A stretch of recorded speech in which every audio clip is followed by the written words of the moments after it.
જાણવું છે તમારે કંઈક નવું જાણવું છે તો યોર્સ પોડકાસ્ટ ગુજરાતી ક્લિપ્સ લઈને આવ્યું છે તમારી માટે શોર્ટ્સ ક્લિપ. તો કોમેન્ટ અને સબસ્ક્રાઇબ કરવાનું નહીં ભૂલતા.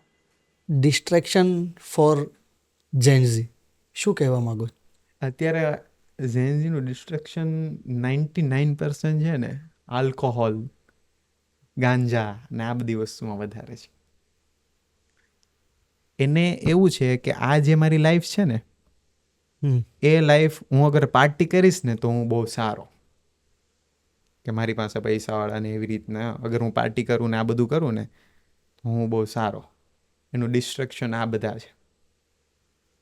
કોઈ બી માણસનું ડિસ્ટ્રેક્શન છે ને યંગ અત્યારની જનરેશન કે ગર્લફ્રેન્ડ હોવી જરૂરી છે એવું નથી કે ગર્લફ્રેન્ડ હોવી જરૂરી છે.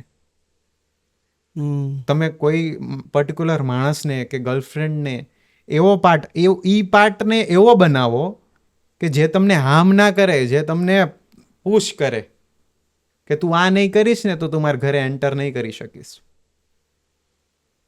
કમ્ફર્ટ ઝોનમાં ના રહેવા દે, કમ્ફર્ટ ઝોનમાંથી બહાર કાઢે. વાહ, એવું કેરેક્ટર હોવું જોઈએ. ગર્લફ્રેન્ડ બનાવો એટલે કોઈ ખોટી વાત પણ નથી. આપણે ડિસિઝન એ એટ્રેક્શન છે, હ્યુમન એટ્રેક્શન છે, એ તો થવાનું જ છે. પણ અત્યારે એટ્રેક્શન બીજા વેમાં જાય છે.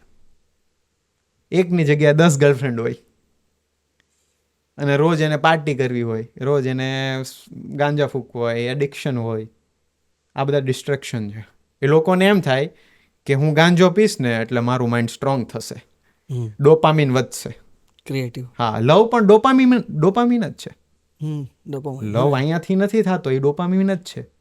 એ જ્યારે માણસ આમે કોઈ પર્ટિક્યુલર પર્સન હશે ને અને સામે આવે છે ત્યારે જ એ વધુ વસ્તુ વધે છે, અને જ્યારે દૂર હોય ત્યારે એ વસ્તુ અલગ હોય.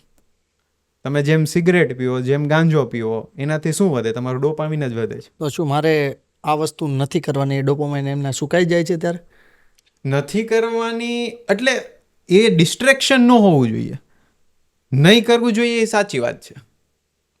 કેમ કે એ જ વસ્તુ તમને એમ થાય છે ને કે આ વસ્તુ કરીશ તો મળશે, પણ એવું નથી હોતું.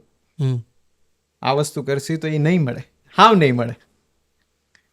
મેં છે ને બહુ સારું, મારા ફાધર બહુ સારું કે એક વસ્તુ, આ વસ્તુ છે ને તાર કરવું એ કર, પણ આ ગાંજો, સિગરેટ અને આલ્કોહોલ વસ્તુ નહીં કરવાની. એ મારી વાત માનતું ખાલી એમ કે વસ્તુ નહીં કરવી એનું રીઝન છે. એમાં બહુ બધી વસ્તુ વહી ગઈ છે લોકોની.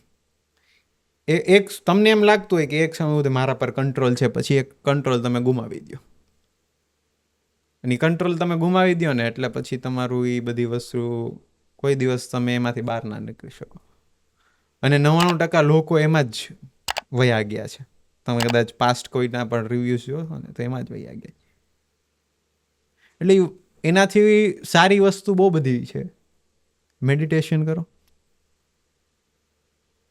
નશો એનો કરો, એનો નશો કરો, અને એનો નશો બહુ મજા આવે. એ તમને અલગ ઝોનમાં લઈ જાય. મેડિટેશન છે ને તમે બહુ અલગ ઝોનમાં લઈ જાય. તમે કરો છો? હું મોર્નિંગ 4 થી 6 એ ટાઈમ પીરિયડ હોય, બ્રહ્મ મુહૂર્ત કહીને એ ટાઈમ પીરિયડ હોય જ્યારે હું મેડિટેશન કરું. બધી વસ્તુ બેલેન્સ હોવી જોઈએ. મેં તમને કીધું ને બેલેન્સ હોવી જોઈએ. તો આ એક ટાઈમ છે ને આપણા સમાજમાં ખબર છે આપણે પહેલેથી જ 7 વાગે કે 6:30 થી 7ની વચ્ચે આપણે પૂજા કરીએ રાતના ટાઈમને, અને સવારના ટાઈમે આ 6:30 થી વચ્ચે ત્યારે જ મંદિરમાં પૂજા હોય, કોઈ બી કરે. તો ત્યારે છે ને અર્થ અને મૂન આ બંને બેલેન્સમાં, સન અને મૂન આ બંને બેલેન્સમાં, ત્યારે જ એનું ચેન્જ થાય છે. એ જે સાયકલ ચાલે છે ને, જ્યારે એ સાયકલ પાછી એક લેવલમાં આવે ને, બેલેન્સમાં આવે ને, ત્યારે આપણે પૂજા કરીએ છીએ. એ જે time period balancing time period છે.